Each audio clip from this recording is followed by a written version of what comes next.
Hi, I'm Sarah Marie Mullen, and I play the harp at Renaissance festivals all over the country. Most recently, you might have seen me at the Arizona, Carolina, or Scarborough festivals. And I thought I would do a show for you today on the history of this instrument I'm playing for you. Really quick overview, at least. This is the modern Celtic harp. You'll also see it called a lever harp or a folk harp, sometimes an Irish harp. All of those terms are correct. Folk harp is a bit of a catch-all to talk about basically any harp that isn't the modern concert harp. I'm not sure if that's in frame or not, but I have one right back there. Lever harp, because it has these levers, but not all of them do, which is why I don't love that term. Irish harp, because it is played in Ireland, but it's also played in Scotland and northwestern France. So again, I like modern Celtic harp because it is, I think, the most inclusive and accurate term for this instrument. Accurate because this harp doesn't actually have a lot to do with the Celtic harp that would have been played in, for example, Renaissance Ireland. And we're going to get into that in a little bit.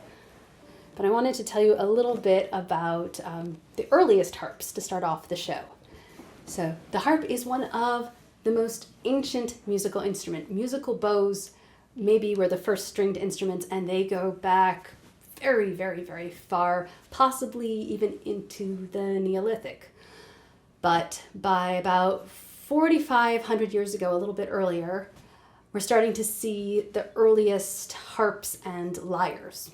And from the tombs of Ur, so this is ancient Mesopotamia, now modern Iraq, they have 4 instruments that were found, actual surviving instruments. There are 3 lyres and one that's a little bit more harp-like. There's also ancient Egyptian hieroglyphics depicting a bow harp. So that's an instrument a bit more like this, but missing this pillar here. There's also sculpture from the Cyclades, the islands between Greece and Turkey, depicting seated players holding what's probably a lyre. Hard to say exactly. This is obviously a replica of a sculpture from that time period, from about 4,500 years ago. Yeah, I think the original is at the Metropolitan Museum of Art in New York City, so if you want to go see it, once the quarantines are lifted, you can. This was a gift from my parents many years ago, and I love it. But I'm going to start off my show with what's probably the oldest piece of music I know. I say probably because a lot of this relies on oral tradition. I don't think that there's a written record of this tune before the 19th century. But this is a Mizrahi melody, so this is the Persian Jewish population, and they claim that this melody can be dated back to the era of the Babylonian captivity, which would set this around 500 BCE. It's called Asher Shirim.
Well, that's an example of a very ancient piece of music. Now, I did want to give one little disclaimer I forgot to do at the beginning of this show. What I'm playing for you today is not historical performance. My instrument is modern, my technique is modern, and my arrangements are definitely modern. I'm not trying to present these pieces of music to you exactly as they might have been played at the time, just to give you an impression of the music. So moving on to Europe, the earliest stringed instrument that we know of from the 3rd century BCE, they have found the remnants of a lyre in a Pictish archaeological site on the Isle of Skye. So stringed instruments in Europe go back quite a long time. Now, was that lyre based on the earlier instruments from the Middle East and from Greece? Maybe. I think probably there certainly was contact and flow of information. At this point, the Celts are a massively spread out, loosely connected group of tribes that control most of Europe and have all the way over into Hungary, and they're into parts of Turkey and parts of Greece, so they are all over the place. So could they have encountered one of these earlier harps? Probably. Brought it to the Isle of Skye? Maybe. But that's the earliest stringed instrument from Europe. Now, lyres are played for a long, long time, but where do we get the first harp? Well, there's carvings depicting a triangular instrument that's definitely harp-like, again Pictish from the 8th century, and by the 11th and 12th centuries, there's definitely harps being played in Scotland, Ireland, and into the rest of Europe, and by the 13th century, the harp is established as an instrument. But let's go with a piece of music from the 13th century. This is Spanish, one of the Cantigas de Santa Maria. So this is a series of more than 400 songs in praise of the Virgin Mary from the court of Alfonso X, King of Castilla, who was a great patron of the arts. So this one is Cantiga number 166, Como Poten. And it absolutely could have been played on the Romanesque harp, which would be appropriate to this time and place. So this is a lightly strung gut harp with about 20 strings on it.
Moving along to the 15th century, this is a piece of Italian music, the Amoroso.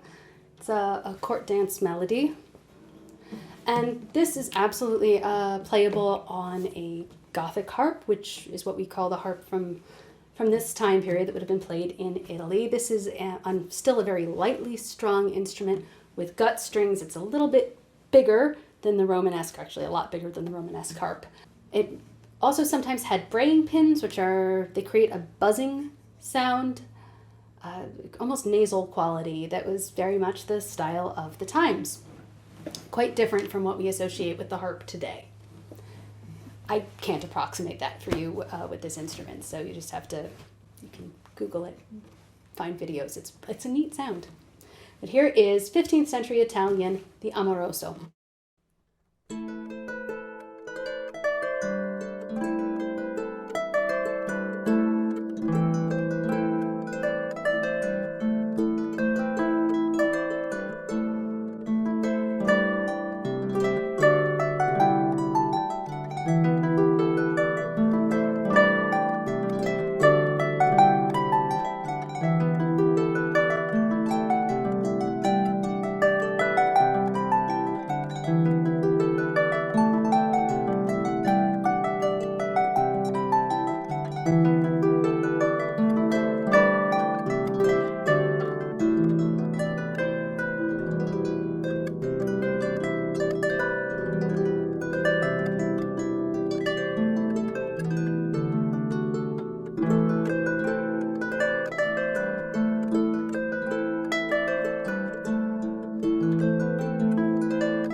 You may be asking yourself, she's doing a program on the Celtic harp. Why hasn't she played any Celtic music yet? Funny you should ask. So, as I've said, the harp goes back a very long time in Scotland and Ireland, definitely to the 12th, 13th centuries. By the 14th century and 15th centuries, we have surviving instruments. There's a 14th century harp at Trinity College, and this is the harp that you might associate with Ireland on stylized versions of it or on coins and flags and bottles of Guinness. It's that harp. There's also the Lamont and the Queen Mary harps in Scotland that are both from the 15th century. So we have surviving medieval Celtic harps. These are rather hefty instruments. They're still held on the lap. They have, I want to say brass or bronze, so metal strings. They're plucked with the fingernails and they have an almost bell-like quality. And by the 16th century, at least, they're famous outside of this area. So from Italy in the 16th century, we have references to these harps, descriptions of them. They talk about the technique, they talk about the players. The problem is that we don't have the music. For whatever reason, the music of Ireland and Scotland and a lot of this Celtic music just wasn't written down, not in this time period. Most of it wasn't written down until the 18th century and 19th centuries. A little bit was written down in the 17th century. Almost nothing, I think nothing before that time. So it's very difficult to try to come up with what early Celtic music sounded like. And it's not like the technology didn't exist. Written music goes back to the 11th century, and certainly by the sort of 13th to 15th centuries, it looks like music you and I know today. So it's not that the ability to write music down wasn't there, they just didn't do it, or it didn't survive to this day, which is also possible. So is there medieval Celtic harp music? Yes, there definitely was. We have the harps. We know it existed. we just don't know what it was. So the medieval music I'm playing you is not going to be Irish or Scottish. This next tune is probably the oldest piece of Irish music I know. Again, we're relying on imperfect records. It wasn't written down, I think, until the 18th century, but there's references to it being played in the 17th century, so it definitely goes back before the 18th. And it seems to have been a well-known tune in the 17th century, so I suspect that it's older and probably a Renaissance period melody. But again, we're dealing with oral tradition at this point. This is Hagamar Féin an Sarolín. We brought the summer with us. It absolutely could have been played on the medieval and Renaissance style Celtic harp.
Let's move on to a little bit later piece. This was written by an Irish harper named Rory O'Cahan. Again, it was written down later, but we know a little bit about Rory O'Cahan, so we can roughly date this piece of music. He was born in the mid-17th century, and to a very prominent family in Ireland. The Cahan clan was quite powerful at the time he was born, so he was a member of Irish nobility. He was also born blind, and so he was taught to play the harp. This is extremely common at the time, and it's going to come up again. But in the beginning of the 18th century, his family falls on hard times at the end of the 9 Years' War. A number of Irish clans go into exile, and this is an episode called The Flight of the Earls. So his family is one of them. So that's possibly why he ends up spending most of his adult life in Scotland. Now, in the early 18th century, he's in Scotland, and he visits the home of a Lady Eglinton. And Lady Eglinton is unaware of his rank and his background, so she commands him, "Play me a tune." Well, he's insulted at being addressed as if he were a servant, so he leaves. She, of course, inquires as to why he left so abruptly, and is told about his family, and so she's a little bit embarrassed at this breach of etiquette. She writes out a note of apology, has it delivered to him. He comes back sometime later and presents her with this melody in honor of their reconciliation. This is early 18th century Irish. It's called "Give Me Your Hand."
Now I think that's the first time you've seen me flip these levers, so that's the first tune that had an accidental in it. So that's a note outside of your basic scale. Everything else I've played so far has been diatonic scale. Now, Rory O'Cahan's harp did not have sharping levers like this. The harp that was being played in his time period was a little different from the medieval style Celtic harp, but it was bigger. It was a floor-standing harp, more like this one, but otherwise it was very much the same. It was still a wire-strung harp. You can't bend those strings, they'll snap. But they had a method of tuning at that point that allowed them one accidental, so it's called the sisters. They tuned like that. So that's how he could have played that melody. Now, moving on a little bit to the end of this century, we have the most famous of all the Irish harpers, and this is Turlough O'Carolan. So Carolan is born in 1670. He loses his sight to smallpox as a teenager, and so he's taught to play the harp to support himself, which, again, as I said, very common at the time. He becomes famous for his skill as a composer. He tours all over Ireland, visiting and performing for the landed gentry, and in exchange for the hospitality and the support of his hosts, he composes tunes in their honor. These are his planksties. Planksty is a term he may have coined that could be roughly interpreted as thank you to or tribute to. He wrote 176 planksties for his patrons all over Ireland. It's so hard to pick a favorite O'Carolan tune since I'm only going to do one for you today, but this one, it's definitely my top 5. This is Planksty James Batag.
Now, Turlough O'Carolan was profoundly influenced by music from outside of Ireland. Composers like Vivaldi and Corelli and Handel all had an influence on him, and his music can be seen as something of a hybrid between older Celtic music and the more modern music that we're getting from the rest of Europe.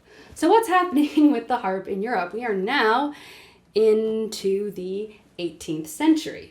So what's been going on? Music has become increasingly chromatic. So there's lots and lots of accidentals required once you get into sort of the later part of the Renaissance period and into the Baroque. So they have to develop a harp that can play that repertoire. The harps that we last talked about, the Gothic harp from the 15th century in Italy, is still a diatonic instrument. It doesn't have the ability to play much by way of chromaticism.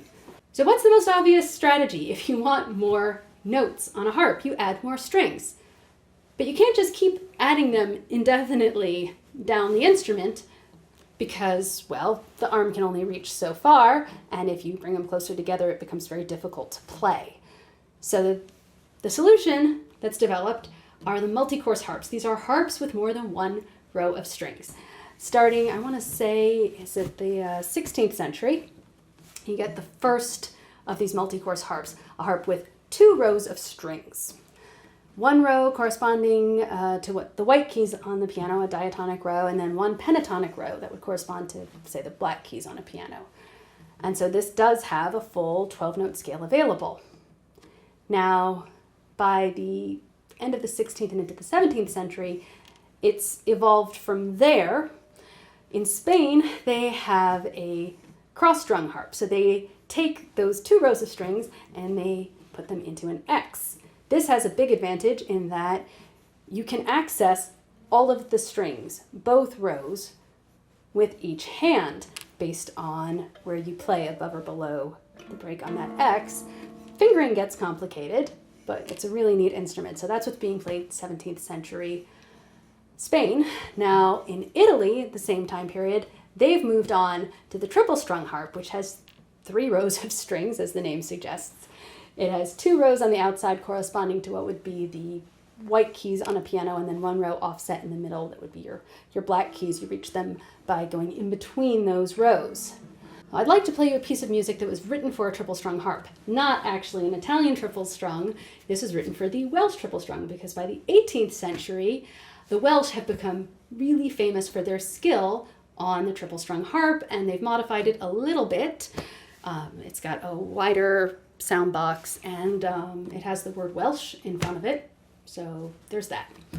This piece of music was written for that instrument, so you have to imagine anytime I'm flipping the levers, this harper would have been reaching in between the outer row of strings to pluck a middle string. This was written by David Owen. He's a blind Welsh harper. I told you they're all blind. So he wrote this in 1741. Legend has it that he wrote this melody on his deathbed to be played at his own funeral. He was 28 years old. It's called David Gwen.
So now we're in the 18th century, which is when the concert harp is ultimately developed.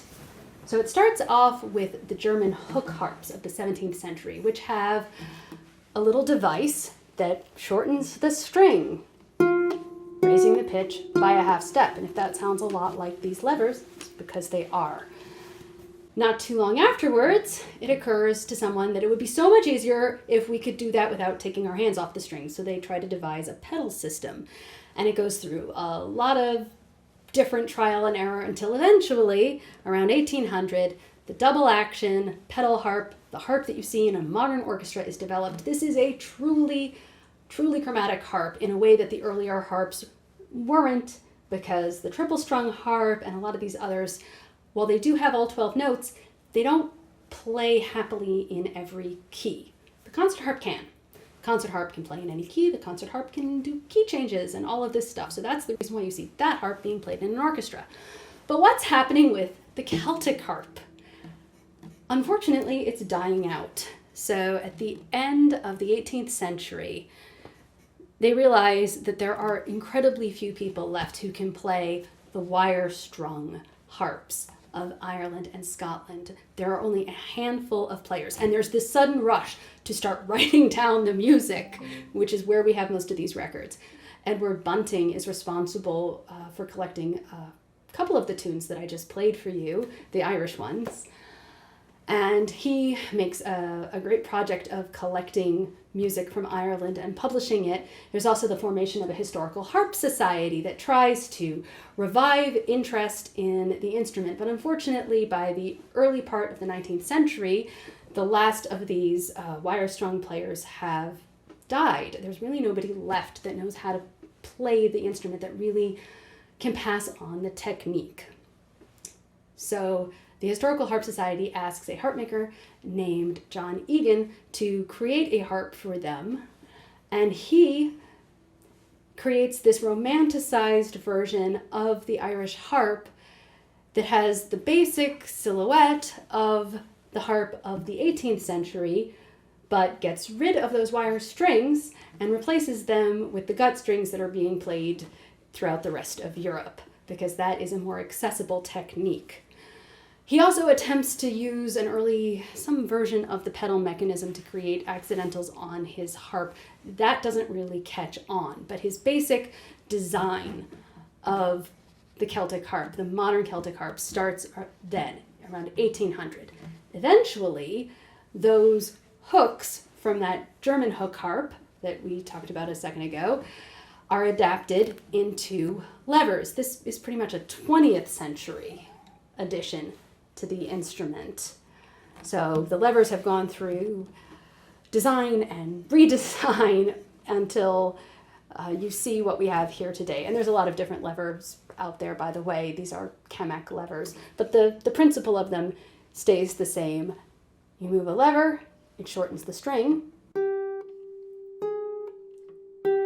raises the pitch by a half step, allowing for some limited accidentals and for me to play the music I've been playing for you today. So that is how we get to this instrument, the modern Celtic harp, the harp that you will most frequently see played at Renaissance festivals and at Celtic festivals. Now, there are people who have revived the older style of Celtic harp, the one with wire strings, and done a lot of research and brought back that technique and are able to play at least our best approximation of what that music sounded like going back into earlier time periods. That's just not what I'm doing for you here today. So now that we've reached the 20th century, I thought I would play for you one of my own compositions. Well, I guess actually this is 21st century. When did I write this? I wrote this for my husband, Cyrus, and without Cyrus, this show could not have happened today. He, beyond just setting up all of this gear and walking me through how to use it, because I am not the most tech savvy of people, he is also outside right now with our daughters, keeping them entertained and out of the house so that I can have some quiet to record for you. So he is very important to this show today. I wrote this melody for him early in our relationship. He just pointed out to me that we had the 15th anniversary of our first date yesterday, so this tune is probably about 13 years old now. It's getting on in years. It's called The Autumn King.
Thank you all so much for joining me today from hopefully the safety and comfort of your own homes as we all wait this out and we quarantine and shelter in place. Thank you to Misty and Michael, who are the people that contacted me and pestered me and got me moving to actually create this program for you. And thanks again to my husband, without whom this would definitely not be possible. And also to my daughters, Eleanor and Lorelai, who were very patient. Well, as patient as a 2-year-old can be anyway. The 6-year-old was very patient in me getting ready for this. If you want to hear, most of this music can be found on my various albums. I have 5 albums available. All but, I want to say, 2 of the pieces I played today are found on assorted albums. You can find them at my online store. They're available, of course, in CD and also for download. I have a Patreon account where you can find music every month from me and from my husband. He's also a musician, and our Patreon page has both of our music on it. So I think that's everything. And of course, also, if you've enjoyed this show and would like to contribute, I'm happy to accept your tips. Thank you again for joining me.